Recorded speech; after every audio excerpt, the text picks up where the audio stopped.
untuk kuliah kita pada pagi hari ini. Assalamualaikum warahmatullahi wabarakatuh. Waalaikumsalam warahmatullahi wabarakatuh. Waalaikumsalam warahmatullahi wabarakatuh. Alhamdulillah pada pagi hari ini kita bisa bertemu kembali di Zoom untuk melanjutkan kuliah manajemen biaya kita yang insya Allah sudah semakin mendekati di materi-materi terakhir pada semester ini.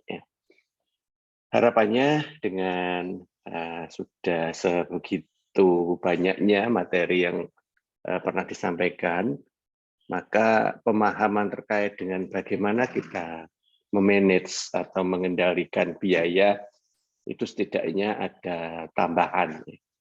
Walaupun tidak sama mungkin yang bisa dipahami oleh semua mahasiswa, tapi setidaknya ada hal yang membedakan antara sebelum dan sesudah kita belajar ini.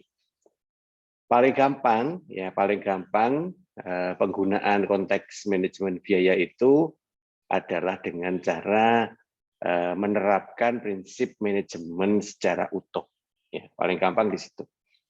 Kita mengenal prinsip manajemen itu kan mulai dari planning, organizing, actuating, controlling, 4 hal itu. Artinya apa? Artinya segala sesuatu di dalam proses pengelolaan itu pasti diawali dari rencana. Sama dengan pengendalian biaya ini. Nah, beberapa aspek perencanaan yang kita sudah bahas di beberapa materi, setidaknya bisa kita gunakan untuk prepare-nya, kita gunakan untuk mempersiapkan. Kira-kira apa toh yang perlu disiapkan itu? Kemudian apa mekanisme atau cara yang perlu kita miliki, perlu kita ketahui untuk mempersiapkan segala sesuatu itu. Nah, kalau kita bicara persiapan untuk menyusun planning, ya itu aja dulu.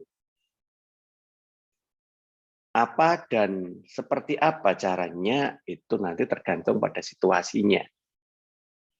Sehingga seringkali saya selalu mengatakan, saya tidak bisa memberikan sebuah contoh yang pasti. Yang mana segala sesuatu yang ada di tempat kita untuk melakukan itu adalah sesuatu yang nanti sangat berbeda antara satu dengan yang lain. Nah, oleh karena itu yang wajib untuk kita pahami yang paling utama adalah metodenya saja. Ya, pola untuk manajemennya saja. Karena nanti situasinya tidak sama di satu tempat dengan tempat yang lainnya. Nah, untuk memahami itu seperti tadi, maka harus kita mulai dari planning.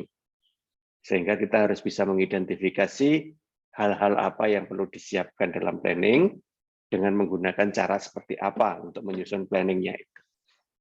Mungkin salah satunya ada di anggaran, ya, mungkin salah satunya itu ya. Yang lain masih ada.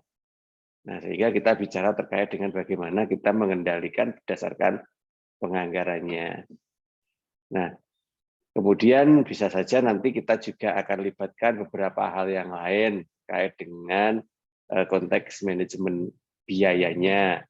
Nah, oleh karena itu beberapa materi-materi itu nanti coba kita pas-paskan sendiri, itu lebih cenderung dipakai di posisi planning, atau mungkin cenderung dipakai di posisi organizing atau controlling. Nah, sama dengan materi yang akan kita bahas pada pagi hari ini, ketika kita akan bicara terkait dengan TQM, Total Quality Management. Nah, TQM itu merupakan suatu hal yang nanti harus mampu kita gunakan untuk membungkus, kalau bahasa saya ya, membungkus semua ini cara atau metode atau mungkin proses ya yang ada di dalam manajemen biaya. Beberapa hal yang kemarin kita bahas itu kan masih secara parsial ya. Untuk bagian ini nanti gini, untuk bagian itu nanti begitu. Nah, masing-masing bagian itu kan pasti akan ada relevansinya satu dengan yang lain. Dia tidak kok kemudian berdiri terpisah. Tidak. Ada relevansi. Ini nanti cocoknya ada di sini yang nanti hubungannya dengan ini. Nah, cuman saya tidak bisa mengatakan ini itunya itu dalam sebuah koridor apa gitu ya, karena situasinya yang nggak sama tadi. Tetapi setidaknya itu semua itu tetap harus terkendali.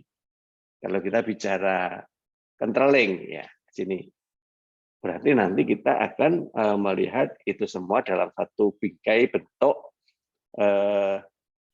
quality ya atau kualitas. Karena kalau kita bicara kualitas itu bisa saja nanti kita melihatnya dari banyak aspek. Salah satunya mungkin adalah aspek produk yang biasa sering kita pakai untuk dasar itu. Tetapi di sini kita tidak bicara aspek produknya.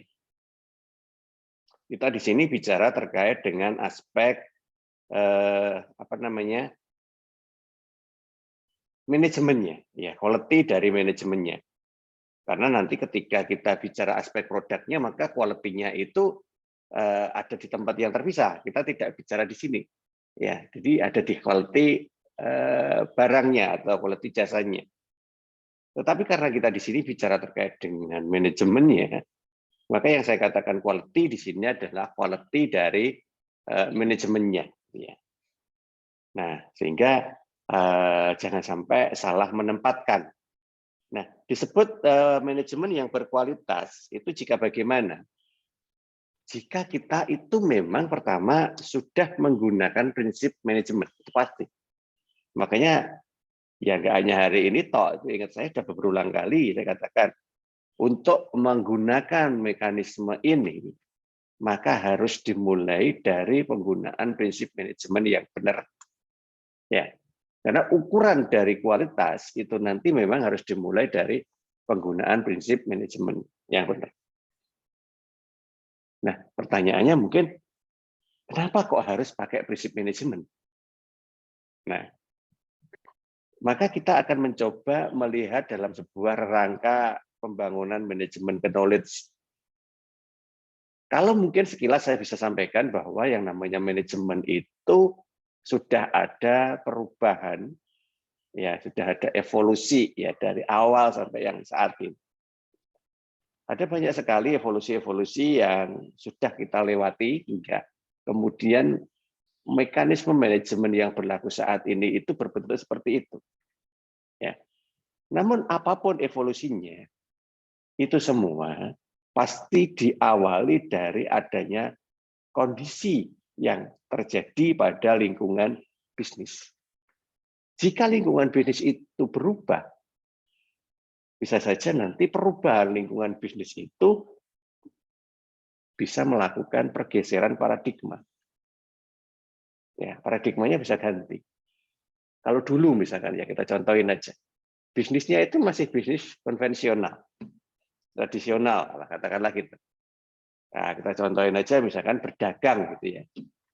Berdagang itu kan ya hanya sekedar piye carane saya itu punya barang, piye carane barang itu laku, piye carane lakunya dapat keuntungan, dan piye carane besok bisa kulaan lagi. Cuman begitu aja, muter-muter terus. Tradisional bisnis sebenarnya seperti itu. Dia hanya berpikir untuk dirinya sendiri, organisasinya sendiri maksudnya. Sehingga dia hanya berpikir piye carane sesuk itu bisa berjualan lagi. Mungkin pada saat itu mereka tidak pernah berpikir bahwa sakjane customer itu masih butuh saya atau tidak. Nggak berpikir sampai segitu. Yang penting pokoknya dodolan. Lek eneng sing adol mesti enek sing tuku. Nah, kalau ada yang jual pasti ada yang beli. Prinsipnya ya begitu aja, sederhana. Kenapa kok sederhana? Ya karena waktu itu memang customer-nya juga tidak banyak, pesaingnya juga tidak banyak. Ya. Nah, maka ya dia santai saja. Wong ya mesti ada kok nanti yang akan merespon. Makanya muncul pepatah, kalau ada yang jual, mesti ada yang beli. Tapi kalau kita melihat situasi yang sekarang itu terjadi, maka ternyata situasinya nggak cukup hanya berpikir seperti itu. Sudah terjadi perubahan pada lingkungan bisnis itu sendiri. Ya. Misalkan apa? Ya misalkan dari sisi pesaing udah mulai banyak. customer pun itu sudah mulai macam-macam yang diinginkan. Nah, otomatis nanti dia akan menggeser yang namanya paradigma ini. Sehingga ketika kita mempertahankan paradigma yang tradisional tadi, ya sepertinya akan ketinggalan, tidak akan ada yang berminat. Ya, maka kita juga harus mengikuti perubahan itu. Ya, itu yang kita sebut dengan nama customer take charge. Customer itu sudah mulai bisa memilih. Atau tadi kalau sudah mulai banyak pesaing, itu masuk ke competition intensif. Ya, jadi kita sudah tidak sendirian di pasar itu. Sudah banyak sekali orang yang berjualan pada barang yang sama dengan apa yang kita jual. Maka kita bisa menggarisbawahi bahwa di dalam sebuah lingkungan bisnis global itu, kita tidak lagi hanya sekedar melakukan seperti rutinitas gitu aja ya, nggak bisa.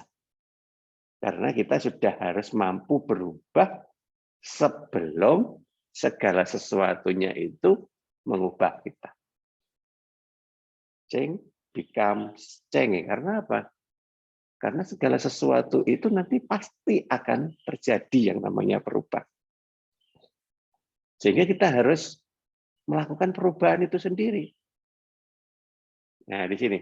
Kalau kita itu statis, itu alergi terhadap perubahan, wah itu bahaya. Ya, bahaya sekali. Apa bahayanya? Ya bahayanya kita itu nanti akan ketinggalan. Ya. Ya kalau sekedar ditinggal aja mungkin ya enggak apa-apa, tapi kalau sempat ketabrak itu loh. Ditabrak kemudian ditinggal lah itu kan sakit gitu kan. Tabrak lari. Nah, dan itu akan terjadi gitu loh ya. Karena perubahan yang ada saat ini. Saya nggak tahu apakah di kalian itu pernah nggak melihat ini ya, apa ya, semacam di YouTube ya punyanya Prof. Renal Kasali itu loh. Semacam ya dikatakan podcast ya bukan podcast ya, tapi ya hanya sekedar penjelasan aja lah. Ya kayak kuliah begitu ya, kayak saya cerita seperti ini. Tetapi dikemas dalam sebuah tampilan yang inklusif. Prof. Renal Kasali itu kan pakar bisnis.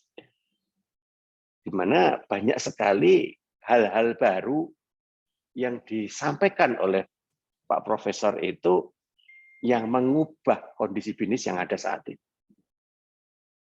Banyak sekali. Ya. Bahkan kemarin beliau itu pernah cerita bahwa untuk bisa membuat planning, ini kita tadi bicara planning tadi ya, itu tidak sekedar hanya bicara terkait dengan hal-hal yang pasti-pasti aja. Tidak. Yang pasti-pasti itu artinya gini, kondisinya seperti apa, kemudian kita bersikap seperti apa. Itu hal yang pasti. Ya. Tetapi bagaimana? Tetapi harus menciptakan suatu kondisi dulu, kemudian dengan menciptakan kondisi itu kita membuat sebuah skenario. Nah dari skenario itu baru kita membuat perencanaan. Bayangkan sampai sejauh itu, apakah itu jahat? Saya nggak ngerti itu jahat atau tidak ya. Ya, contohnya konsep investasi yang sekarang marak menjadi perbincangan itu ya.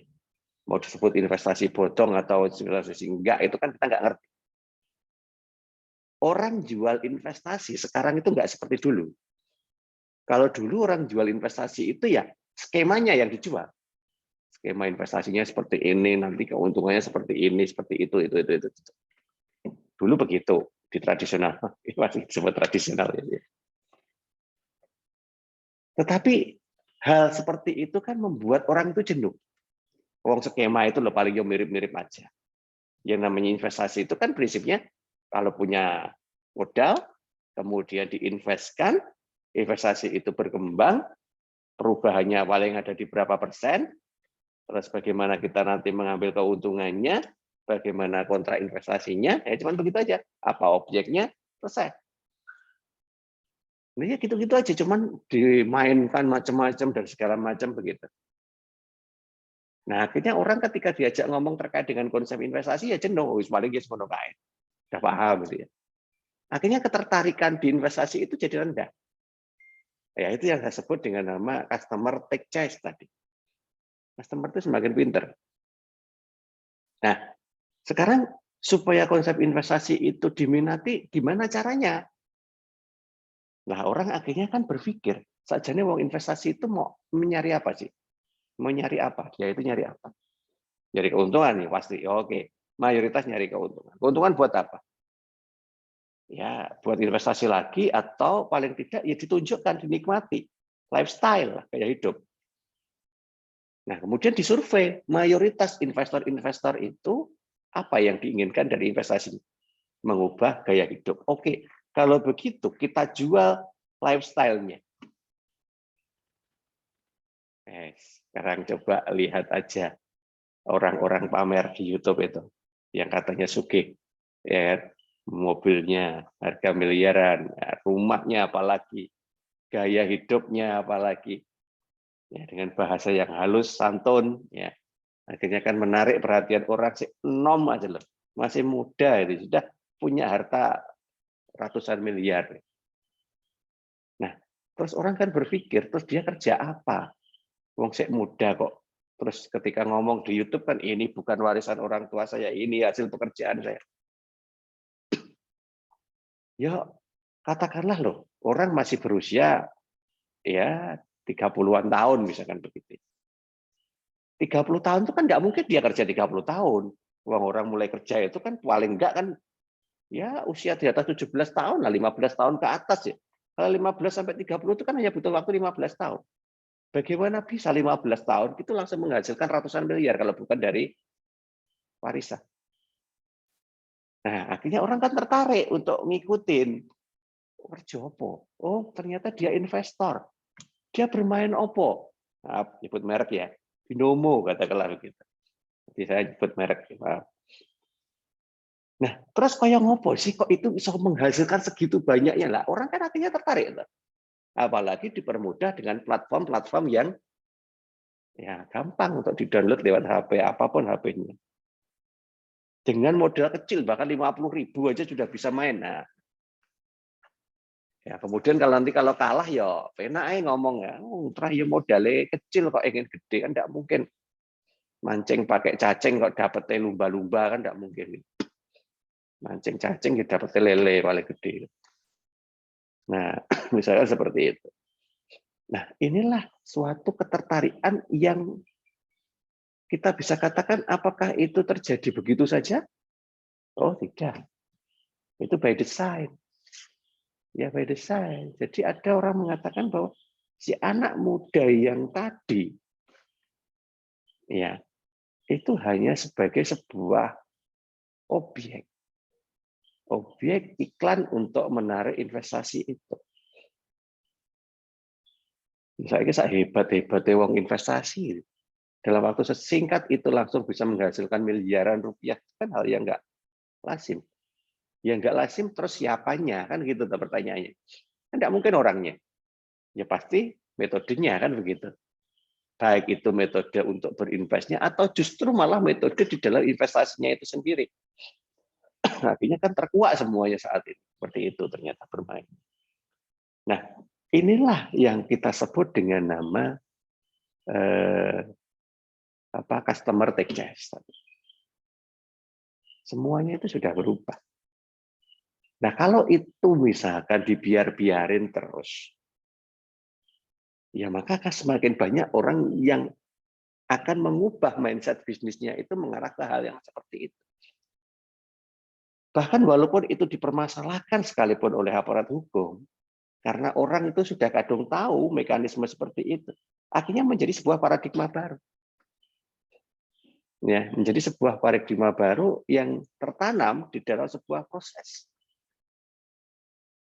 Nah, oleh karena itulah, kalau paradigmanya itu sudah berganti, nggak mungkin yang namanya prinsip manajemennya itu tetap, nggak mungkin. Ya harus mengikuti pergantian. Karena tiga hal ini adalah sesuatu yang saling berkaitan. Nah, kalau misalkan tadi sejarah saya definisikan, gitu ya walaupun singkat dulu aja ya untuk pergerakan atau perubahan zaman quality, mulai dari inspection era pada tahun 1800-an. Ya, inspection era itu bicara quality hanya dari sisi pengamatan langsung aja terkait dengan proses maupun produk. Ya kalau sekarang masih dipakai itu ya itu sudah terbitan lama itu sebenarnya sudah konvensional saja. Tapi bukan berarti kalau konvensional itu sudah nggak layak, itu enggak. Ya tergantung situasi tadi. Kemudian bergerak ke statistical quality era. Jadi yang dulu hanya inspeksi itu berarti hanya pengamatan berdasarkan indikator sepihak, kemudian bergerak menjadi indikator yang lebih rumit dalam bentuk statistik ya. Maka masuk ke statistical quality. Jadi sudah ada analisis progres, ada analisis perencanaan itu ya, dan analisis perhitungan yang matang dengan menggerakkan angka-angka. Itu statistical. Bahkan ke quality yang awalnya muncul itu sudah di tahun 1050-an, 1950. Waktu itu arahnya ke quality assurance. Artinya apa assurance? Ada jaminan atau assurance terkait dengan apa yang kita jual. Sehingga mulai muncul yang namanya garansi seperti itu. Ya, assurance. Jaminan. Bahwa customer itu sudah berhak untuk memperoleh barang sesuai deskripsi.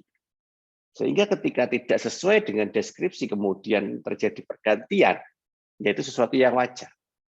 Karena arahnya ke quality assurance. Nah, kemudian bergerak lagi tahun 1980 itu ke strategic quality management.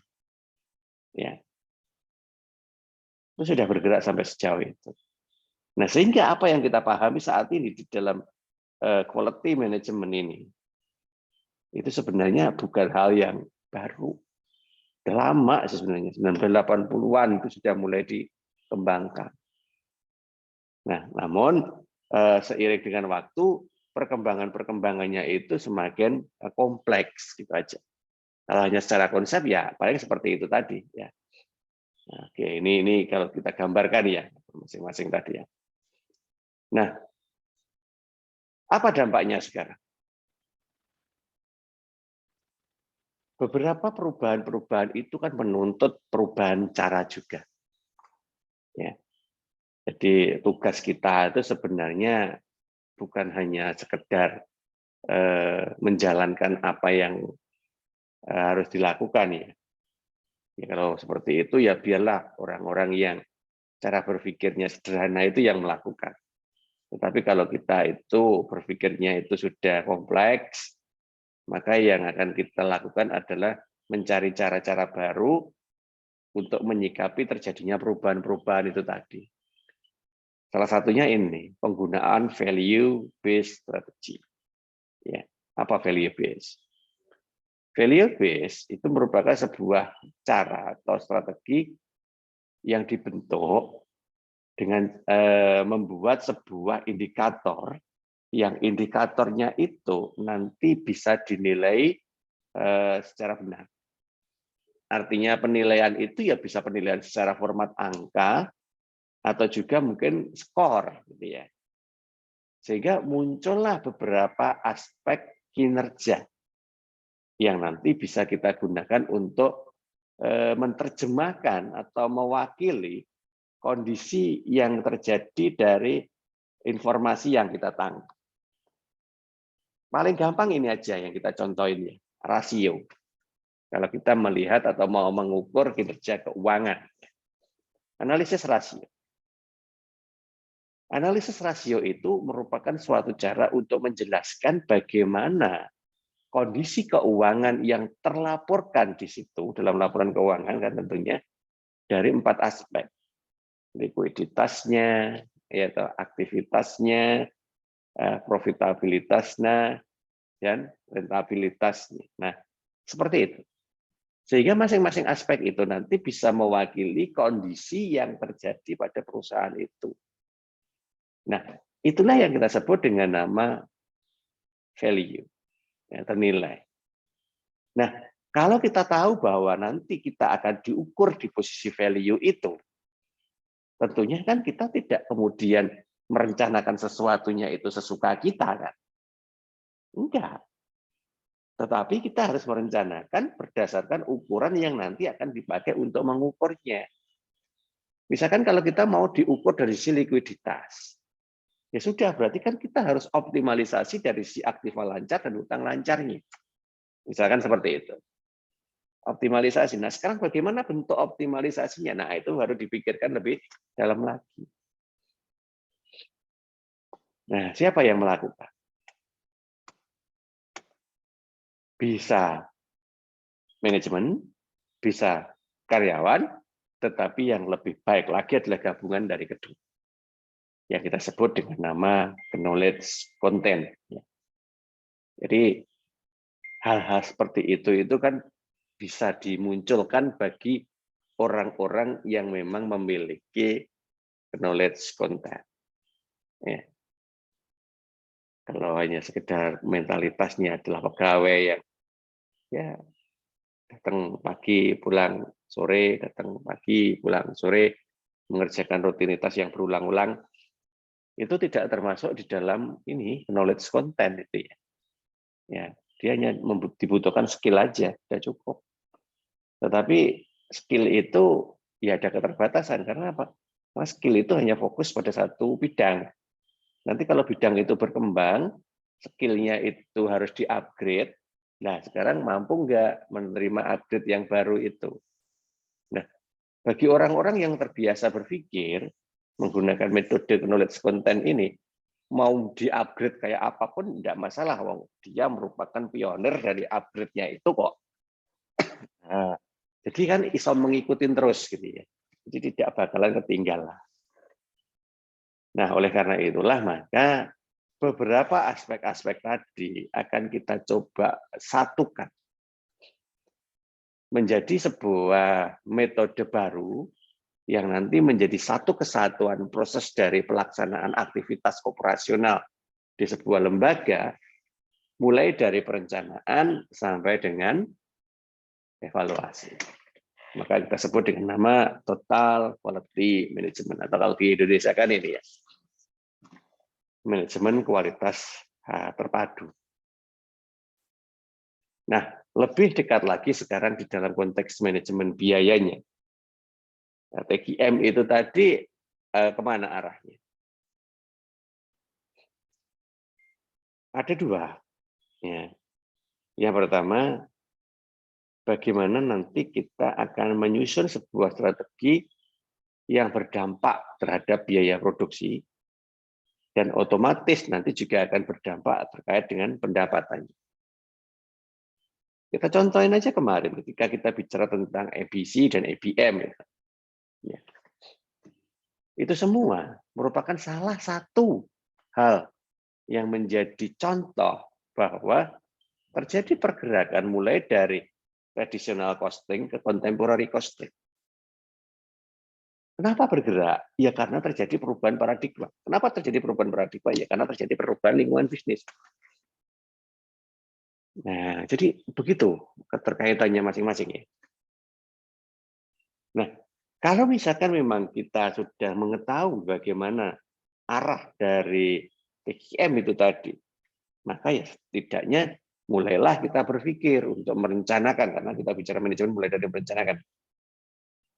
Merencanakan terkait dengan pengalokasian biaya dan merencanakan perolehan pendapatan, baik dari reduksi biayanya atau efisiensi biayanya maupun peningkatan jumlah barang yang terjual.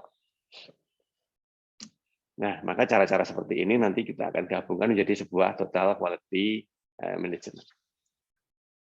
Nah, sebelum lebih jauh membahas TGM, kita coba mulai dari kata kunci TGM, yaitu quality. Apa itu quality? Ada dua definisi ya ketika kita membahas tentang quality. Yang pertama, kalau kita melihat dari pendekatan definisi konvensional, yang menggambarkan karakteristik dari suatu produk. Tadi disebut berkualitas itu jika bagaimana? Ya, jika punya merek yang terkenal, merek itu sudah menjadi mindset branded dari kalangan atas, kemudian harganya yang jelas itu pasti mahal, barang-barangnya itu yang ada ya rapi, bahan-bahan barangnya itu ya bagus, dan segala macam yang intinya mengarah kepada sesuatu yang sangat menarik perhatian. Itu definisi konvensional. Sedangkan kalau definisi strategiknya menyatakan bahwa kualitas adalah segala sesuatu yang mampu memenuhi keinginan atau kebutuhan pelanggan. Nah ini loh yang sulit. Kalau hanya sekedar kebutuhan mungkin gampang ya. Karena kebutuhan itu didasari dari kebiasaan dalam menggunakan. Tetapi kalau sudah keinginan, nah ini yang repot. Karena keinginan itu parameternya sangat banyak sekali. Karena kadang orang itu belum tentu ketika ingin itu mesti butuh. Ya, belum tentu. Nah, keinginan itu bisa lebih luas lagi. Nah, karena lebih luas, maka justru itu menjadi orientasi orang berlomba-lomba untuk mengubah kebutuhan menjadi keinginan bagi customer. Karena kalau customer itu sudah dipengaruhi keinginannya, maka cara berpikir logisnya mungkin bisa dikendalikan, bisa berkurang. Sehingga yang semulanya itu nggak butuh menjadi butuh. Gara-gara keinginan. Nah, oleh karena itulah maka di definisi ini menganggap bahwa kualitas itu dapat mempengaruhi keinginan. Nah, tinggal sekarang kualitasnya itu diukur dari apanya. Nah, cuma seperti itu aja. Nah, salah satu ukuran yang digunakan itu adalah tingkat kepuasan. Nah, di sini. Coba ketika kita melihat ini aja ya, situs jual beli online. Situs jual beli online itu kan kita sama-sama nggak kenal. Kita nggak ngerti. Penjual itu bonafit enggak, kita nggak ngerti. Barang yang dijual itu asli enggak, kita nggak ngerti. Barang yang dijual itu kalau kita nggak ngerti asli atau enggaknya, punya kualitas seperti apa, nggak ngerti. Beda dengan kita beli offline. Kalau beli offline jelas kita tahu barangnya, kita bisa sentuh barangnya, kita bisa koordinasi, bisa ngomong, bisa tanya jawab, dan seterusnya. Tahu tokonya, bisa nyang-nyangan. Nah, tetapi kalau online kan enggak. Semuanya terwakili oleh sebuah sistem. Dari mana sekarang kita bisa mengatakan bahwa barang yang kita beli itu asli, berkualitas, harganya layak, nah, terus nanti nyampe ke kita. Dari mana itu? Nah, rata-rata orang melihatnya itu dari customer sebelumnya. Sehingga di situ ada penilaian terkait dengan kinerja si pelapaknya. Pakai bintang itu ya, 1 sampai 5. Kemudian ada review-reviewnya yang ada di kolom komentar. Nah, apa itu semua? Itulah yang kita sebut dengan nama kepuasan pelanggan. Kalau dia memberikan bintang sampai 5, kemudian banyak memberikan komen-komen yang memang memberikan hal yang positif, ya maka kita tahu bahwa penjual ini bagus. Nah, inilah salah satu dasar untuk menilai kualitas. Nah, sekarang kita coba lihat dari sudut pandang yang lain. ISO 8402. Quality vocabulary. Ya, artinya ISO ini mencoba menguji apakah definisi kualitas itu memang benar-benar sesuai dengan realitas pelaksanaan yang nyata. Sehingga definisinya menjadi ini, totalitas dari karakteristik suatu produk yang menunjang kemampuan untuk memuaskan ya, kebutuhan yang diterapkan. Jadi karakteristik produknya.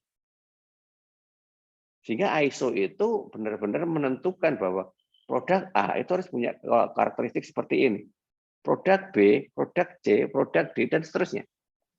Karena ISO tahu bahwa kepuasan pelanggan menjadi orientasi dan pelanggan itu puas jika kualitas macam apa yang bisa terpenuhi.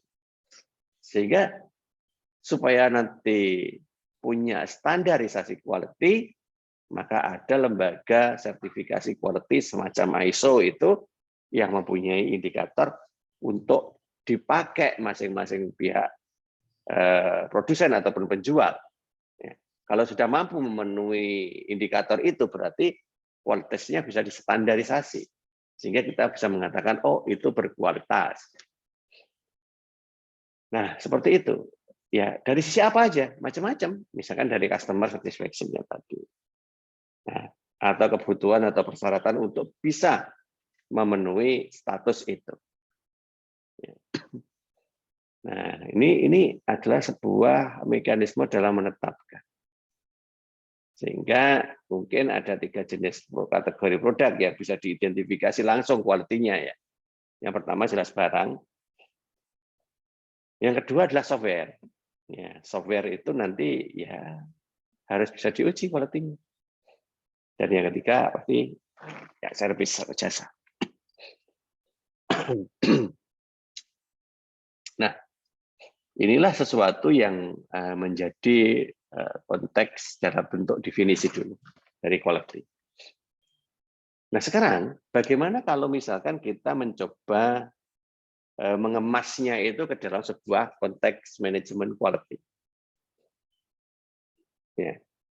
Manajemen kualitas atau quality management atau total quality management ketika menjadi satu kesatuan itu dapat didefinisikan itu sebagai suatu cara meningkatkan performance secara terus-menerus dari setiap level operasi atau proses. Dalam setiap era fungsional dari organisasi dengan menggunakan sumber daya manusia atau modal yang ada di dalamnya. Jadi lebih sederhananya kita katakan bahwa di dalam TQM itu kita harus mampu memaksimalkan semua proses yang ada di dalam aktivitas tersebut. Dimaksimalkan semua. Ya, maksimal itu artinya di tingkat paling paling tinggi antara sistem yang ada dengan kemampuan sumber daya manusia yang memiliki, yang menangani di polne. Nah, sehingga indikator-indikatornya nanti juga indikator yang tertinggi yang dipakai. Ya, kalau belum bisa mencukupi atau memenuhi sampai indikator tertinggi gimana? Ya diturunin indikatornya. Turunin, tidak apa-apa. Sehingga nanti dari penurunan itu diharapkan tercapai. Tetapi bukan berarti ketika diturunin terusnya segitu terus gitu enggak ya.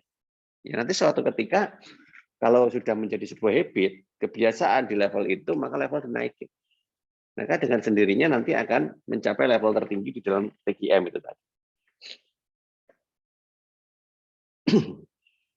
Nah, kita contohin aja sekarang. Bagaimana kita memaksimalkan yang namanya kepuasan pelanggan yang tadi notabene merupakan sebuah orientasi utama dari indikator TQM. Nah, orang dikatakan puas itu kan harus dinilai dari banyak aspek. Ya, sekarang kita susun dulu. Dimensi apa yang dipakai untuk menilai kepuasan? Ya, seperti itu contohnya. Dimensi produknya, harganya, layanannya, emosionalnya, kemudahannya. Ya, misal seperti itu. Nah, maka kita tinggal mencari cara aja gimana produk ini memuaskan. Nah, sehingga kita mungkin mencari informasi. Orang puas dari sisi produk itu kalau menemukan produk yang seperti apa. Nah, harga begitu juga. Mutunya.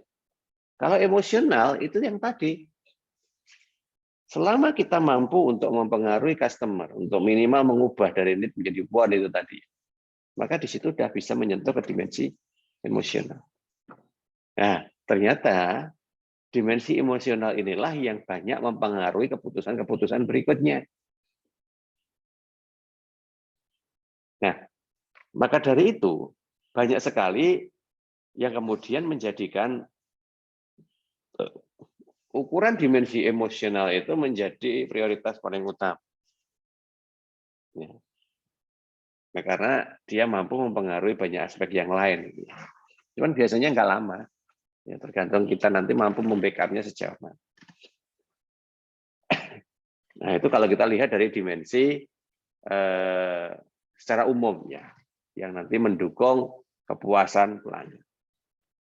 Nah, sekarang kita pecah lagi ke masing-masing aspek dimensi. Tadi kita bicara tentang dimensi produk. Nah, produk yang bagaimana nanti yang harus dihasilkan secara maksimal. Ya, supaya nanti itu tadi kembali ke kepuasan tadi, bisa membuat pelanggan puas. Nah, kita masih sebut bahwa dimensi produk itu masih dimensi paling utama, paling atas. Walaupun sekarang jadinya udah geser ya. Yang paling atas itu dimensi emosional. Enggak apa-apa, wes. Kita anggap aja memang orang itu masih berpikir logis, realistis. Kalau membeli sesuatu itu pasti melihat produknya. Ya. Maka yang nanti bisa ditawarkan dari dimensi itu ada banyak aspek. Yang pertama, performanya. Ya. Produk itu bisa untuk apa? Terus bagaimana nanti kalau kita banding-bandingin dengan produk lain sejenis, kita komparasi.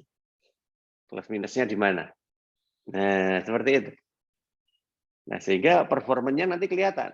Nah, oh ternyata lebih ini produknya, lebih support yang ini. Reliability-nya, daya tahan. Ya.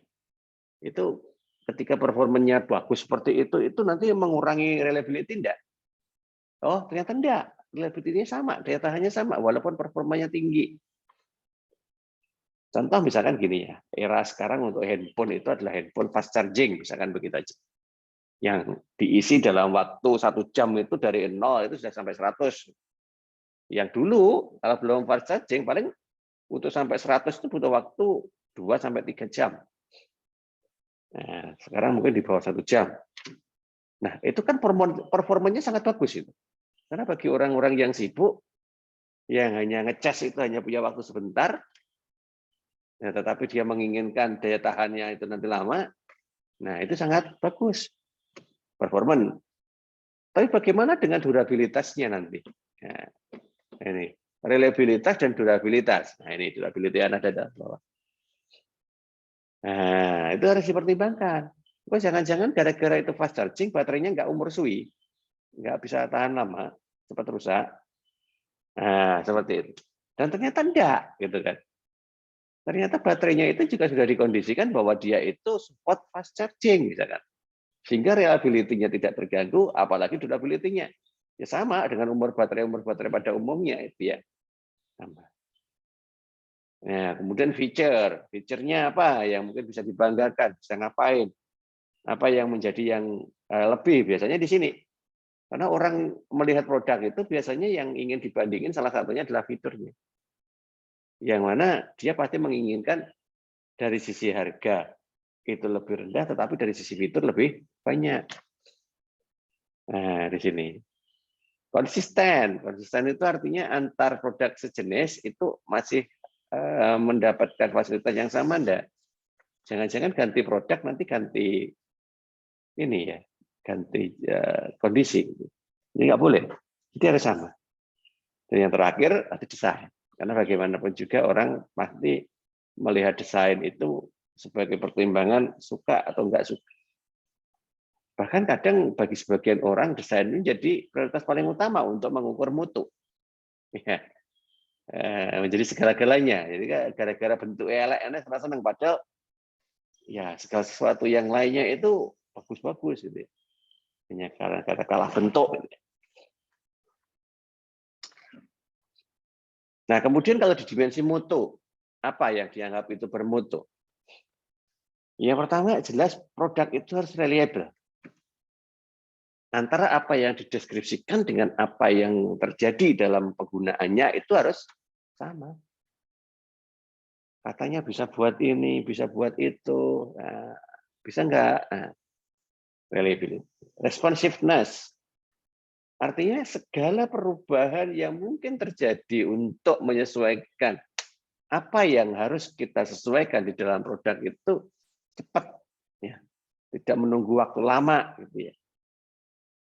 Misalkan saat ini TV itu eranya adalah smart TV, yang mana harus support ke digital channel. Nah, misalkan begitu.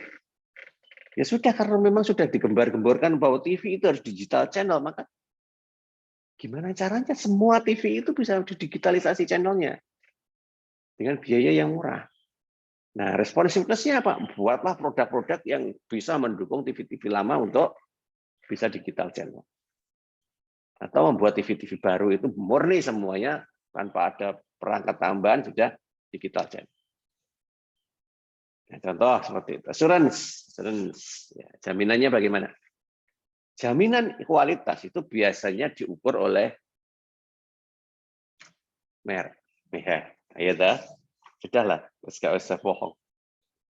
Kalau kita itu sudah mendapatkan barang dengan sebuah merek terkenal, maka kita sudah mengabaikan untuk bertanya terkait dengan kualitas.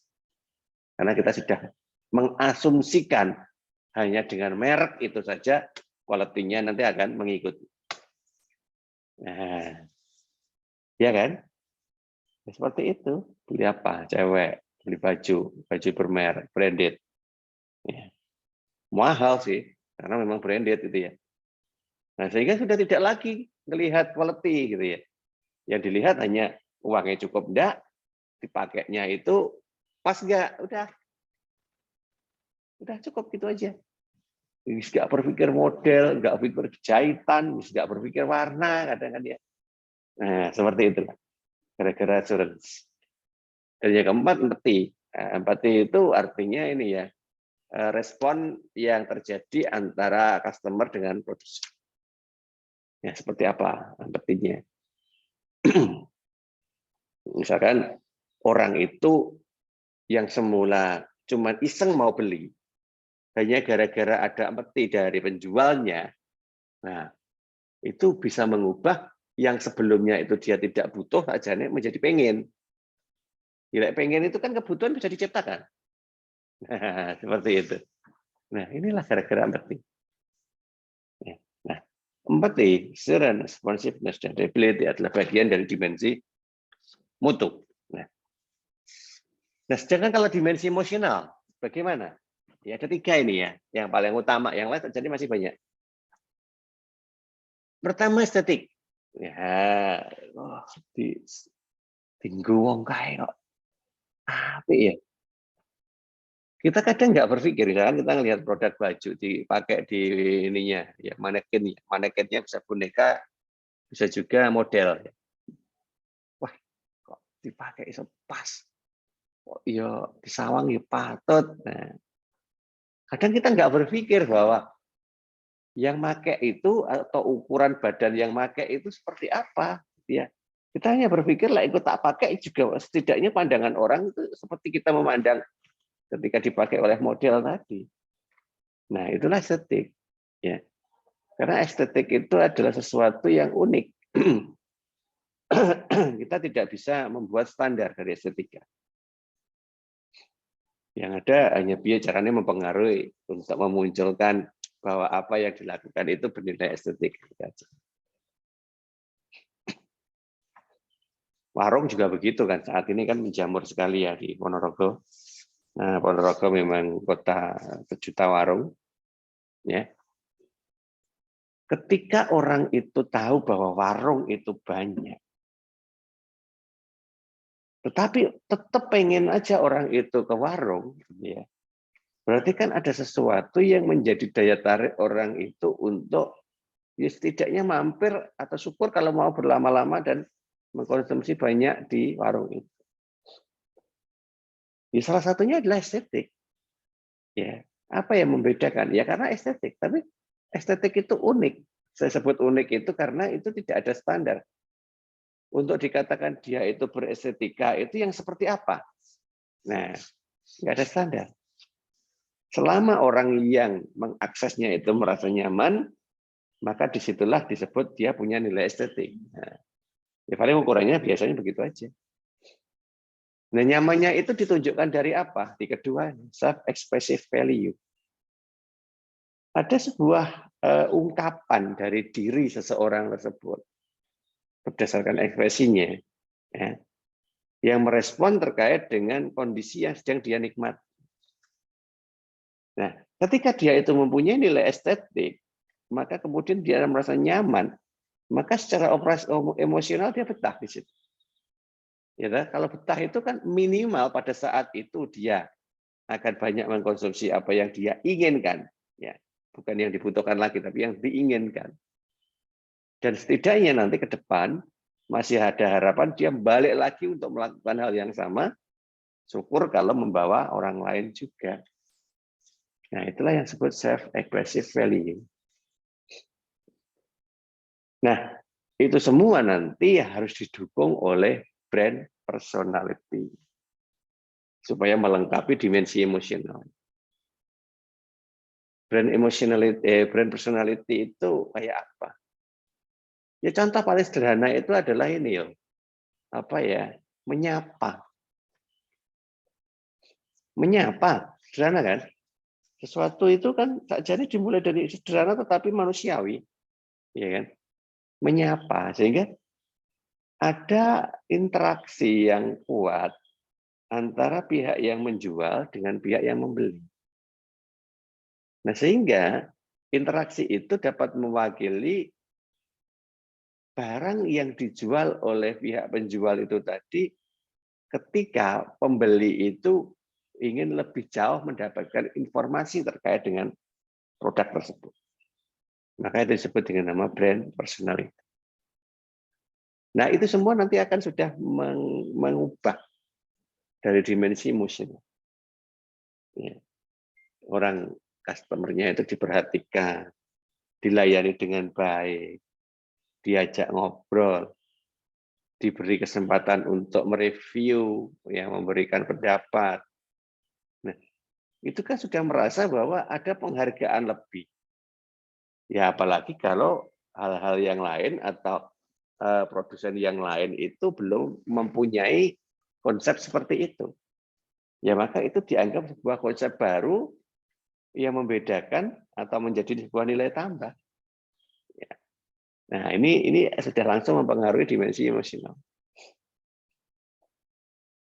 Nah, beberapa jenis dimensi itu tadi harus kita coba buat implikasinya yang jelas kepada semua pelanggan yang ada. Namun, harus tetap kita bedakan. Karena pelanggan itu tentunya memiliki banyak jenis. Ya. Ada banyak jenis dari pelanggan. Ada internal customer. Ya, internal customer berarti pelanggan yang sering mengakses ke kita. Ya. Sehingga kita buat itu menjadi sebuah komunitas, misalkan. Pelanggan antara itu biasanya orang-orang yang mempublikasikan produk kita. Yang ketiga adalah external customer. Itu orang baru. Ya, orang baru datang. Ya, newcomers, ya. Gara-gara adanya pelanggan antara tadi. Nah, sehingga tingkatannya yang paling intent itu ya di internal. Ya, setengah intent antara, yang belum intent eksternal. Sehingga nanti ketika eksternal itu datang, maka piye caranya dia akan diciptakan menjadi sebuah pelanggan antara. Dan kemudian menggeser pelanggan antara itu menjadi pelanggan internal. Nah, begitu. Jadi kita bisa kondisikan pelanggannya. Nah, untuk bisa melakukan itu, apa yang harus dilakukan? Yang harus dilakukan tentunya kita harus mengenal dulu sejauh mana ekspektasi pelanggan itu.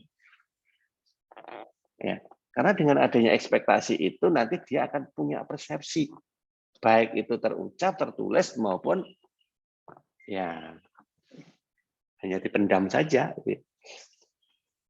Tapi setidaknya dia pasti bisa kok membuat rencana-rencana baru terkait dengan apa yang dia ketahui tadi.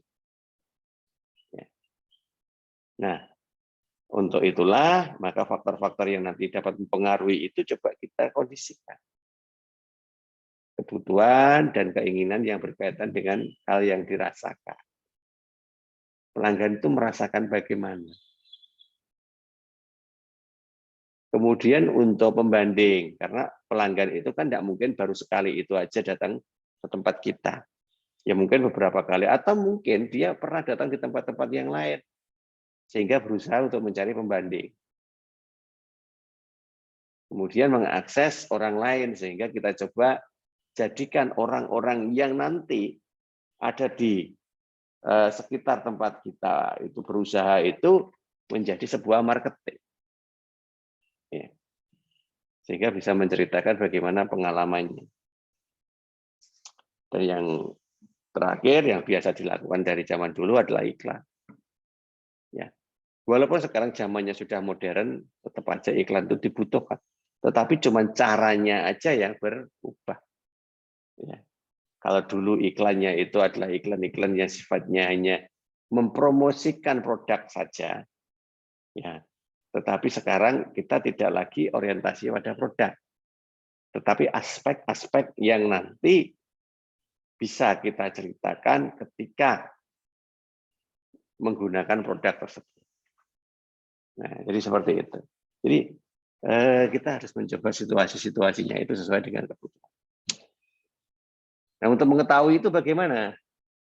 Ya, untuk mengetahui itu berarti kita harus tetap melakukan survei terkait dengan karakteristik produk yang diinginkan oleh pelanggan. Pelanggan mau gimana? Performan yang diinginkan sampai sejauh mana? Prioritas, ya tadi ya prioritasnya apa? Dia butuh atau pengen? Nah, dan yang ketiga ya yang keempat adalah kepuasan. Kepuasan berdasarkan barang yang sekarang kita jual. Sampai sejauh itu kepuasannya itu sejauh mana? Nah, itu kita harus terus ini ya kawal. Sehingga nyebar kuesioner atau angket itu wajar kalau berulang kali. Atau kalau nggak gitu selalu ada kotak saran. Ya apapun nanti yang ditulis ya nggak ada masalah gitu ya. Biarin mau positif mau negatif. Yang penting itu nanti bisa kita pakai untuk dasar evaluasi. Nah, untuk bisa melakukan itu semua, nah, ini sekarang bicara teorinya ya. Apa alat yang dibutuhkan? Alat itu merupakan sebuah metodologi.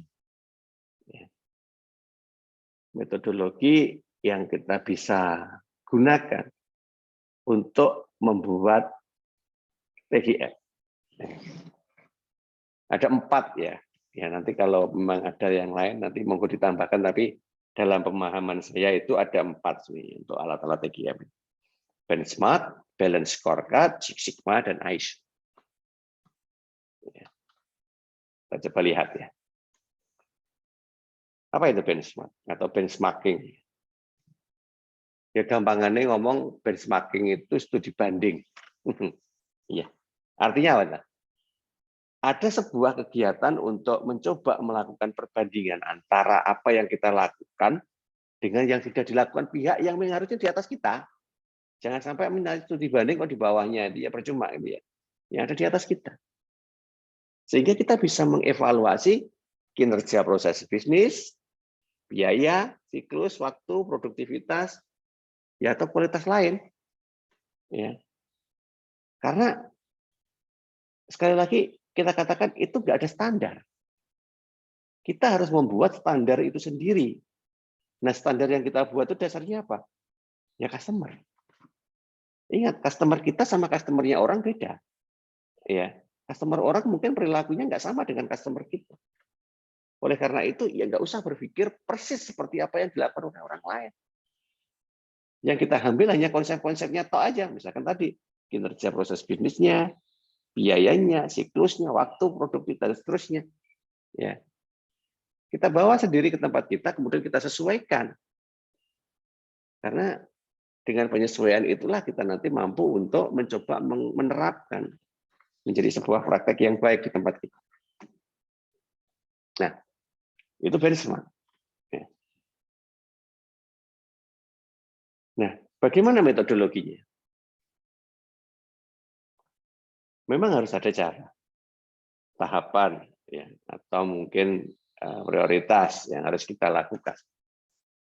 Yang pertama, identifikasi dulu area permasalahannya, sejauh mana. Masalah itu artinya apakah memang terjadi sebuah masalah di customer kita, atau masalahnya hanya ingin mencoba meningkatkan menjadi lebih jauh lagi terkait dengan satisfaction. Ya, jadi masalahnya begitu. Bisa jadi masalah itu benar-benar ada atau mungkin kita menciptakan sebuah masalah untuk menjadi lebih baik. Kemudian identifikasi industri lain yang prosesnya sama tadi. Kita coba pakai untuk pembanding. Kemudian organisasi yang menjadi pemimpin di wilayah itu untuk melihat bagaimana sinkronisasinya dengan pihak lain secara akumulatif. Kemudian mensurvei untuk mengukur segala sesuatu yang harus kita keluarkan hasilnya tadi secara real. Bisa pakai rasio, itu mengukur ya. Bisa pakai kuesioner, wawancara, observasi, dan seterusnya. Terserah. Nah, kemudian kita coba identifikasi banyak produk yang dihasilkan oleh orang-orang lain yang sudah memiliki hasil mutu seperti yang kita inginkan. Oh, produk ini sudah bisa menghasilkan seperti ini loh, sudah seperti ini loh. Nah, kemudian kita coba cermati bagaimana produk itu bisa dibuat dengan menghasilkan sebuah mutu yang seperti itu. Nah, baru kalau itu sudah menjadi sebuah data yang valid, kita coba terapkan di tempat kita untuk menghasilkan sebuah mekanisme praktek baru. Ya, jadi itu tadi, berarti ada perubahan. Akan sangat repot jika misalkan pegawainya itu tidak bisa menerima perubahan. Misalkan mayoritas pegawainya itu sudah berusia, ya usia orang tua lah, yang sudah nggak mau berpikir terlalu ekstrim. Nah, seperti itu. Atau mungkin karena nggak mudah misalnya. Nah, itu kadang jadi kendala untuk menerapkan sebuah metodologi. Nah, kemudian kalau dari sisi biaya, ya ada banyak sebenarnya, tapi kalau kita kelompokkan ya ini biaya kunjungan. Kalau kunjungan itu artinya ya ketika kita studi banding tadi ya, studi banding itu kan nggak hanya sekali, nggak seperti biasa studi banding hanya seremonial talk gitu kalau cuma sekali. Ya, studi banding itu akan lebih baik kalau berulang kali, sehingga kita harus cari cara gimana caranya kita menghasilkan biaya yang seefisien mungkin untuk studi banding yang dilakukan berulang-ulang. Itu seperti biaya kunjungan. Jadi kunjungan itu kalau sekarang kan nggak harus kunjungan fisik. Ya, seperti kita kuliah ini aja. Ya, kunjungannya ya kunjungan yang daring. Nah, kemudian biaya waktu. Biaya waktu itu artinya begini.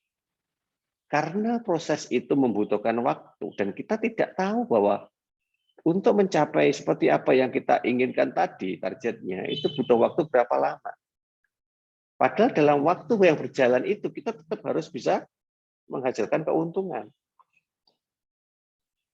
Nah, maka sebagian dari keuntungan yang kita hasilkan itu kita pakai untuk mendanai semua progres untuk peningkatan quality tadi. Maka progres itu masuk kategori biaya waktu.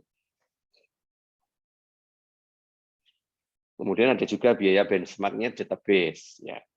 Kalau memang data yang kita miliki dari hasil benchmark itu jadi banyak. Kalau tidak dicatat kan nanti pasti lupa, gitu kan. Maka kita tanamkan aja itu menjadi sebuah sistem. Walaupun itu belum tersinkronisasi dengan sistem-sistem yang ada yang lainnya. Tapi setidaknya itu sudah masuk di database.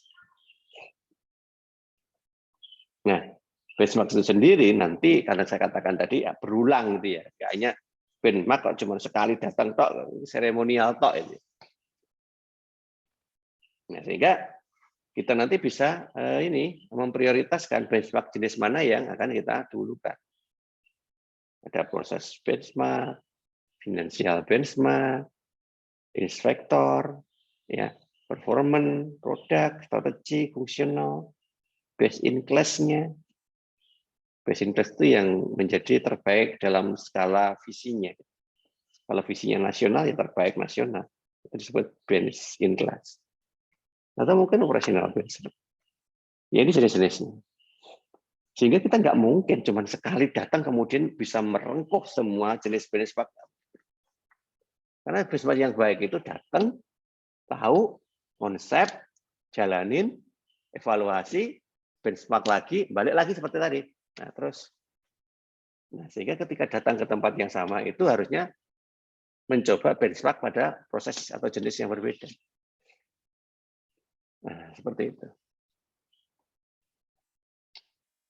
Itu yang pertama tadi ya. Kan ada 4 tadi ya. Yang kedua sekarang adalah balance scorecard. Apa itu balance scorecard? Nah, ini juga metode sih sebenarnya. Banyak sekali yang skripsi itu menggunakan metode ini. Dan itu bagus banget. Bagus banget daripada cuma analisis pengaruh X terhadap Y. Ya. Itu udah terlalu jenuh ya. Hanya ganti-ganti variabel ngono. Coba sekali itu juga melakukan hal-hal seperti inilah. Apa tahu balance scorecard? Ini adalah sebuah metode untuk menilai kinerja. Ya. Kinerja strategis istilahnya ya. Yang mana akan dilihat berdasarkan sebuah informasi yang terlaporkan dengan menggunakan beberapa parameter yang dipakai untuk menilai sebuah kegiatan yang timbul. Ya. Nah, sehingga tujuan dari benchmark itu nanti adalah seperti ini. Menerjemahkan visi ke dalam sebuah tujuan operasional. Mengkomunikasikan visi dan menghubungkan dengan kinerja masing-masing orang. Kemudian melakukan perencanaan bisnis. Menyesuaikan strategi. Nah, rata-rata kan apa yang kita rumuskan di dalam visi, misi, itu kan tidak sinkron dengan aktivitas realnya. Rata-rata begitu. Ya, wis pokoknya enak. Jadi sekedar hanya formalitas administrasi. Padahal nggak boleh. Ya. Kita membuat visi misi itu kan sajanya merupakan cita-cita. Menjadi orientasi. Orientasi yang paling tinggi. Nah, sekarang bagaimana orientasi yang tinggi itu bisa diturunkan sampai level paling bawah? Ya berarti harus ada proses. Nggak bisa kemudian tiba-tiba turun begitu aja karena nggak nyambung nanti. Nah, nyambungnya pakai apa? Benchmark, balance scorecard. Nah, oleh karena itulah maka ada 4 perspektif nanti yang dipakai untuk mendesain balance scorecard. Yang pertama kita ukur dari sisi keuangannya. Kinerja keuangannya gimana? Ya. Dari mengukur kinerja itu aja nanti kita sudah tahu apa yang harus kita sesuaikan. Pelanggan yang dari tadi awal kita sampaikan, kita pakai sebagai salah satu ukuran. Tentunya dari sisi kepuasan. Ya. Bisnis internal, ya. Bisnis internal merupakan sebuah mekanisme proses yang dilakukan oleh manajemen dalam mengelola aktivitas-aktivitas manajemennya dan operasional usaha itu. Itu bisnis internal. Dan yang keempat adalah menilai adanya inovasi dan pembelajaran. Adakah inovasi? Oh, nggak ada, alamat. Karena produk itu punya siklus hidup. Ketika kita nggak pernah berpikir terkait dengan inovasi, baik itu produk maupun strategi, maka ketika siklus hidup produk itu sudah mencapai titik akumulatif teratas, ya kalau grafik itu grafik yang paling atas gitu ya, biasanya turun itu ya, turun itu. Turun itu artinya apa? Terjadi kejenuhan terkait dengan produk itu. Karena orang itu gampang loh jenuh. Apalagi kompetitor kita itu juga banyak yang menawarkan produk sejenis, sehingga suatu produk yang seolah-olah baru aja muncul inovasinya, hanya dalam waktu setahun, orang sudah mulai jenuh. Apalagi kalau setahun itu nggak ada inovasi baru, atau nggak ada gambaran yang namanya inovasinya itu terjadi setiap berapa kali, atau berapa bulan sekali, berapa tahun sekali, nggak jelas. Maka orang juga akhirnya underestimate terkait dengan produk itu. Nah, sehingga Untuk bisa melakukan seperti itu, maka tidak ada satupun pihak yang ada di dalam internal organisasi itu yang diam. Semuanya bergerak. Bergerak untuk melakukan dan bergerak untuk belajar melakukan. Nah, seperti tadi, benchmark itu tadi kan bagian dari belajar juga sebenarnya. Nah, itu nanti sinkron di dalam perspektifnya balance scorecard. Oke. Kemudian yang ketiga adalah Six Sigma. Nah, Six Sigma.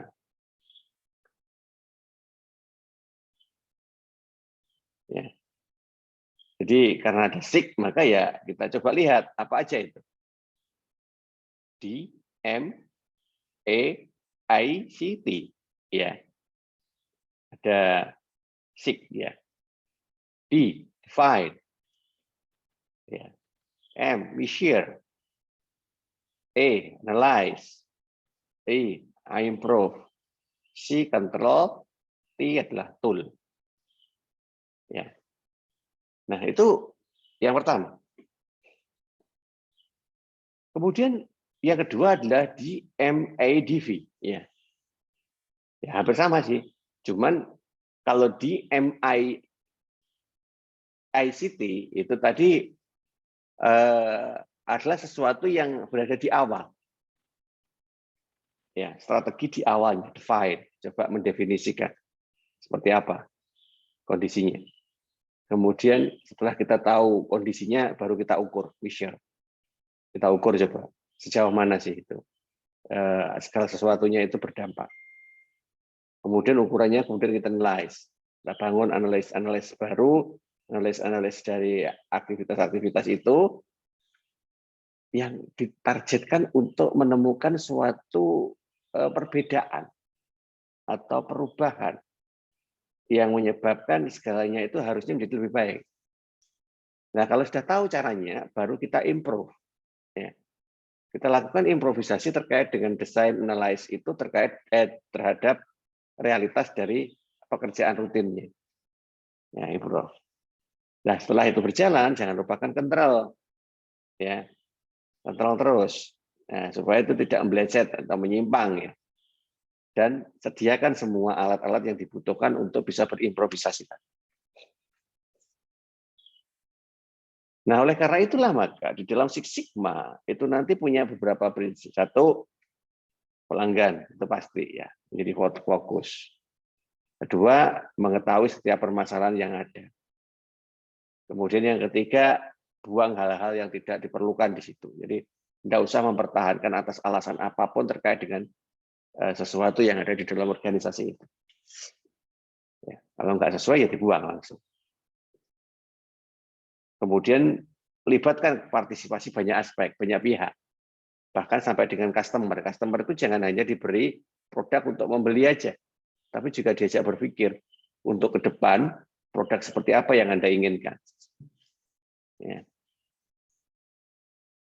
Kemudian kalau mampu, kalau bisa lagi, kita bangun jaringan. Era sekarang kan sesuatu yang sangat gampang untuk membangun jaringan. Ya, gampangannya gini aja. Kita buat sebuah customer group, lah, misalkan begitu ya. Kita buat customer group. Jadi di dalam customer group itu ya sudah mau ngomong apa, pokoknya terserah gitu ya. Mau keluar masuk bebas. Ya, tujuannya apa? Membangun ekosistem. Nah, karena apa? Dari situ nanti akan terbangun sebuah desain-desain baru, tersosialisasi bentuk-bentuk baru, dan muncullah penawar-penawar baru nanti. Nah, sehingga Six Sigma itu nanti bertujuan untuk menurunkan ini selisih atau varian ya dari pengeluaran, sehingga ini tidak sampai terjadi pengeluaran yang berlebih. Nah, itu deviasi itu kan logonya Sigma, jadi disebut dengan Six Sigma itu kan sebenarnya ada ini identifikasi terkait dengan deviasi-deviasi itu ya.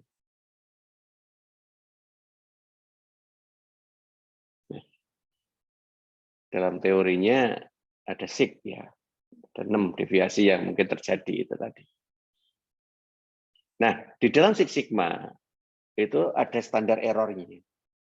Jadi nanti ketika kita mengukur itu tingkat kesalahan itu paling sedikit ini ya, kecil banget ya.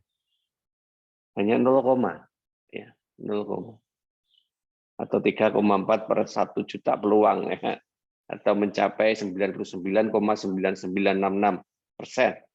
keberhasilan. Karena memang kita mengukurnya pakai ini apa angka, ya. Sehingga kalau sampai ada sebuah kesalahan dalam pengukuran Six Sigma, kemudian berdampak kepada beberapa aspek yang kita ukur tadi, maka ya kacau semua. Nah, sehingga ya bicaranya itu sangat kecil sekali kesalahannya. Ya. Nah, supaya itu terjadi maka ya kita langsung berfokus saja pada proses, ya, baik proses produksi atau jasa. Ya. Maka nanti di situ akan tahu dengan sendirinya bagaimana hasil dari ukuran. Nah, bagaimana sekarang membuat teknik dalam Six Sigma? Walaupun ini sebenarnya ukuran matematis, tetapi bukan berarti kemudian data-datanya itu kita karang sendiri, gitu ya. Nggak boleh. Jadi kita harus tetap membuat parameter. Parameter yang menjadi indikator pengukuran. Seperti ini misalnya yang pertama brainstorming.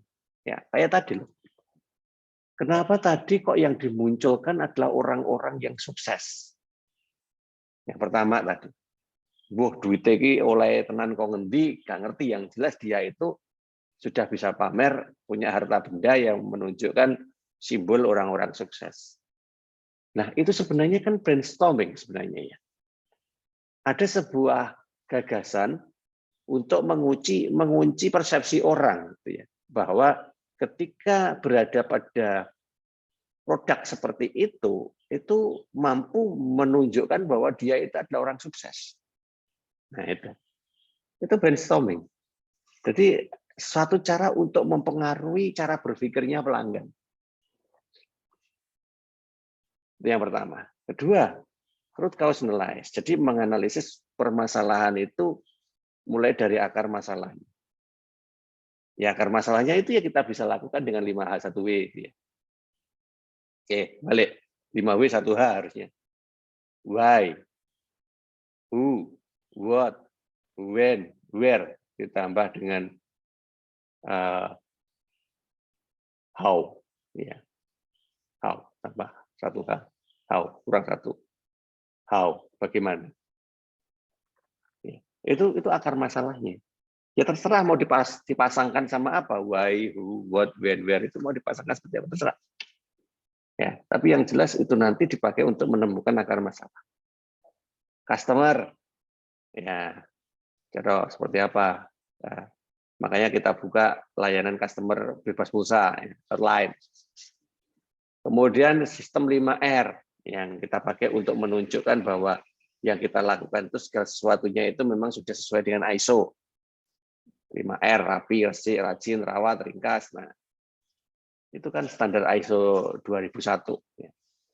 Kaizen, ya. Kaizen itu artinya kita coba mencari cara untuk terus bisa melakukan pemantauan, mengidentifikasi dan mengembangkan prosesnya.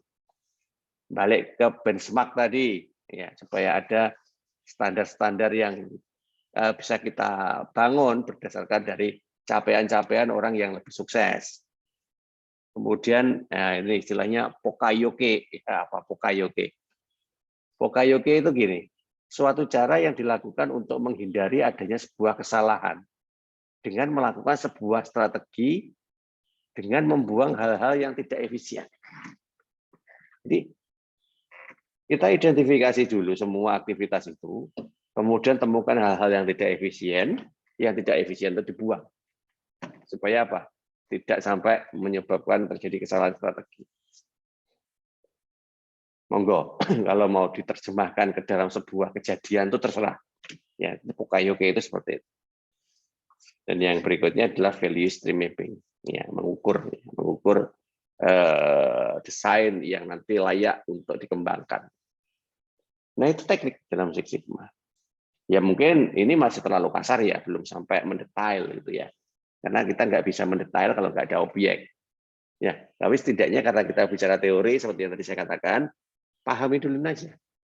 Kalau memang ingin mengembangkan apa yang ingin dipahami, ya coba ini gali lagi definisi detailnya. Insya Allah ini di internet banyak banget ini kalau mau dipelajari. Setidaknya kita tahu dulu aja deh. Kemudian doktrin. Doktrin itu tidak selalu berkonotasi negatif ya. Karena doktrin itu sebenarnya adalah suatu cara untuk mengunci mekanisme berpikir. Ketika mekanisme berpikirnya itu sudah pas ya, sudah menghasilkan proses sesuai dengan target, ya sudah, kunci itu. Jadikan sebuah doktrin. Dan doktrin itu kemudian jadi sebuah standar untuk bekerja. Nah, kalau standar bekerjanya udah jadi doktrin, maka siapapun yang datang ke situ nanti didoktrin dulu. Ya. Istilahnya dicuci otaknya dulu ya. Supaya cara bekerjanya itu mengikuti konsep yang sudah didoktrinkan di tempat itu. Ya. Ya tujuannya saja nih kalau sisinya positif ya. Untuk hasil yang stabil, ya untuk bisa melakukan pengendalian, dan tentunya untuk peningkatan kualitas. Ya. ISO, nah ini standarisasi. Untuk bisa TGM tadi kita harus berani mengambil ISO. ISO itu apa? ISO itu sebenarnya adalah sebuah sertifikat ya, yang diterbitkan oleh sebuah badan standar internasional yang nanti akan mewakili jenis-jenis keunggulan yang dimiliki oleh sebuah lembaga. Ya, monggo lebih jauhnya nanti bisa dibaca di situ ya. Yang jelas nanti kita punya sebuah tujuan mengapa kita harus membuat ISO di suatu lembaga itu. Pertama jelas ya tergantung ISO-nya juga sih ya. ISO itu kan banyak banget. Ya, tapi semua ISO itu tujuannya adalah meningkatkan citra karena dengan tersertifikasi ISO itu otomatis ada sebuah pengakuan dari pihak eksternal terkait dengan salah satu komponen di tempat kita itu bekerja yang bagus. Oke, nanti coba cari dulu aja jenis-jenis ISO itu apa. Nah, dan ya memang kalau bisa banyak ISO yang bisa kita sertifikasikan ya. Tapi kalau belum bisa ya kita mulai aja dari ISO-ISO yang urgent, yang nanti membantu progres operasional kita itu untuk meningkat. Gitu. Itu namanya meningkatkan citra, meningkatkan kinerja, meningkatkan efisiensi, memperbaiki manajemen organisasi, meningkatkan penataan. Nah, iya karena dengan ISO itu nanti kan ISO itu punya standar kan. Kalau kita bicara kerapian misalkan ya, maka rapi itu yang bagaimana? Itu ada standarnya. Sehingga kita tahu, oh seperti itu toh, kita ikutin. Nah, sehingga menjadi sebuah habit. Nah, sehingga impact-nya bisa lebih jauh lagi, mengurangi risiko usaha, meningkatkan daya saing, meningkatkan komunikasi, mendapat kepercayaan tentunya. Karena sudah tersertifikat tadi. Ya. Nah, seperti itulah kondisi yang ada di ISO. Nah, oleh karena itulah maka semua aspek-aspek itu tadi harus punya orientasi yang sama. Yaitu apa? Mengukur performan dari kualitas. Karena memang arahnya kepada total quality management. Ya, manajemen kualitas yang terpadu. Apa aja yang perlu diukur? Ya dua aspek tadi, dari aspek internal maupun eksternalnya. Nah, oleh karena itulah maka untuk mencapai kedua hal tersebut, maka ada beberapa prinsip dasar. Tentunya yang menjadi orientasi paling utama adalah pelanggan. Saya berulang kali untuk mengatakan bahwa dimensi yang nanti kita tata lebih dulu itu adalah dari pelanggan. Ya, riset harus fokus pada harapan pelanggan. Makanya tadi pelanggan juga ditanya, kamu pengen piye? Nah, itu dipakai untuk bahan riset. Kualitas, melibatkan seluruh karyawan. Jadi karyawan itu ngerti perusahaan itu mau kemana. Ya, pertanyaan survei harus spesifik supaya nanti mengarah kepada sesuatu yang lebih detail. Instrumen risetnya jelas. Dan jangan lupa kalau memang berhasil ya ada penghargaan yang nyata. Nah, supaya ada arp-arpe, kalau aku iso ngene iki terus piye gitu ya. Nah, sehingga orientasinya nanti adalah untuk pelanggan, pemegang saham, pekerja, dan masyarakat. Ya. Nah, untuk itulah maka kita perlu mewaspadai aspek-aspek yang berpotensi menimbulkan inefisiensi. Ada 7 ya. 7 hal yang sangat berpotensi untuk menyebabkan suatu proses itu menjadi tidak efisien. Pemborosan atau kelebihan dari jumlah yang diproduksi. Ada produksi yang akhirnya nggak tersalurkan. Waktu menunggu, transport, persediaan, pergerakan, motion. Jadi pergerakan itu artinya ini semangat kerja itu ya. Semangat kerja dari pegawai. Ya. Kemudian ketika melakukan kesalahan sehingga produknya menjadi cacat atau prosesnya yang terlalu ribet gitu ya. Nah, sehingga kalau itu sudah kita identifikasi, maka piye carane 7 hal itu kita bisa hindari. Sehingga nanti ketika kita menyusun dimensi kualitas di dalam manajemen biayanya, maka kita nanti paling tidak bisa mengelompokkan bahwa ada kemungkinan biaya yang nanti bisa terjadi. Kelompok loh ya, bukan jenis. Ya. Biaya kegagalan, baik itu internal maupun eksternal. Karena gagal itu nanti kan ya kemungkinan tetap ada, ya toh. Nah, tapi kalau sudah gagal gimana? Oh, kadang mengeluarkan biaya, apakah biaya itu sia-sia? Ya tidak. Jangan sampai menyia-nyiakan sesuatu gara-gara kegagalan. Ya. Karena kegagalan itu merupakan suatu cara untuk menjadi dasar kita melakukan evaluasi pada bidang-bidang apa yang harus kita hindari. Ya, karena gagal itu berarti kan tidak support, tidak cocok, makanya kita hindari. Maka segala sesuatu yang berpotensi menyebabkan kegagalan baik internal maupun eksternal itu kita akui itu atau kita anggap itu menjadi sebuah biaya. Ya, nggak apa-apa. Penilaian, pencegahan, nah, itu kalau ingin lebih akurat lagi hasilnya. Nah, sehingga di dalam konsep TGM nanti pasti akan berjalan dengan 3 pilar ini. Respect for the individual, customer service, gitu, excellent in all that is. Jadi tetap aja baliknya ke sana. Ya. Nah, ini beberapa hal yang nanti perlu kita sadari bahwa pengaplikasiannya itu memang tidak mudah karena memang banyak aspek yang harus kita pertimbangkan, mulai dari aspek tenaga kerjanya hingga pada aspek prosesnya. Nah, oleh karena itulah maka aspek-aspek ini harus kita ketahui dulu. Ya, sementara diketahui dulu aja. Sehingga dengan mengetahui itu kita bisa mengidentifikasi suatu kemungkinan kejadian yang nanti dekat dengan pengertian aspek itu, maka pengakuannya adalah masuk ke dalam biaya tersebut. Ya. Pak, ini sudah beda dengan yang aktivitas. Iya, karena memang sudah beda dengan aktivitas. Kita hampir mirip membuat pengakuan biayanya itu pakai traditional costing, karena mengakui suatu biaya berdasarkan objek dari biaya itu. Kualitas tadi kan. Berarti kan karena dia itu objeknya adalah untuk meningkatkan kualitas. Nah, oleh karena itulah sebenarnya saya katakan bahwa traditional costing itu saja ini bukan sesuatu yang jelek, tidak.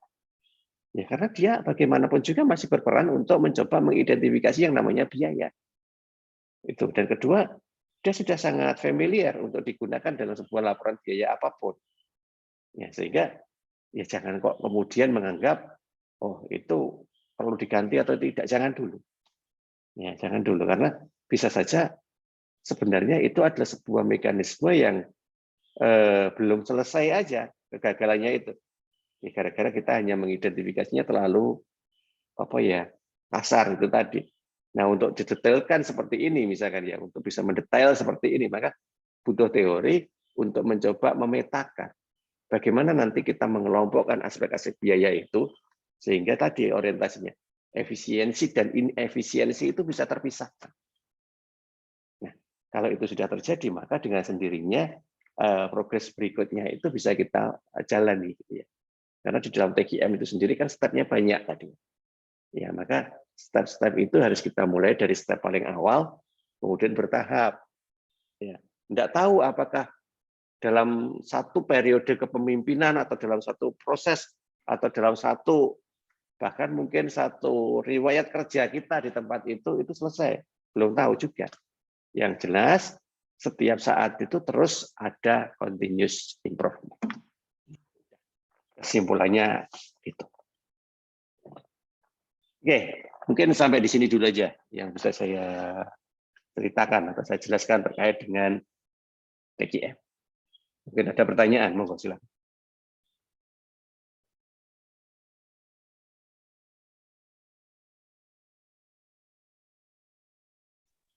Belum ada, Pak, dari saya.